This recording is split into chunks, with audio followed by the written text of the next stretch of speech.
This is so awesome to be in person for the first time in forever. I know. I've been waiting. I'm like, how much longer until the human interaction can happen? Yeah.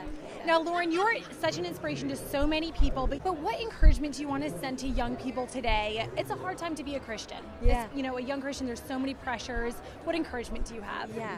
I would just say, I know when you mention pressure, blessed are those who are persecuted. It's what always comes to mind. I know that it's difficult, and I know that not everybody wants to be told about God, but I have found that people do love to hear that God is love and He is kind and He is patient with us. And anytime that people understand God is gentle, He's not always this angry man, you know, anytime people hear that, their guard is let down.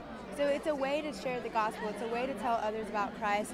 And I remember when I was in high school, people were being bullied, and I was like, God, I want a backbone of boldness. Give me some sort of boldness to where I can stand up for people who need to be stood up for, and where even when my peers are persecuting me, I can still make a stand. And if you ask God for that courage, He will give it to you. He will give you boldness. He will give you courage.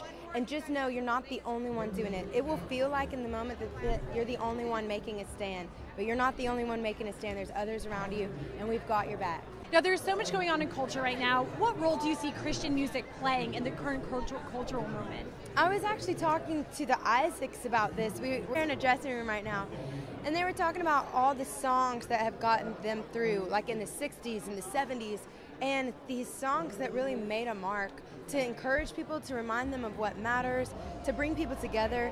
And I think if the Christian music industry taps into that and understands, like, we have the thing that will reign true for all hearts of men, for every single person. We have an answer for hopeless times. We have the hope of the world. So if we can tap into that in our writing, in our lyricism, and in our melodies, then we'll have a song that the world can cling to.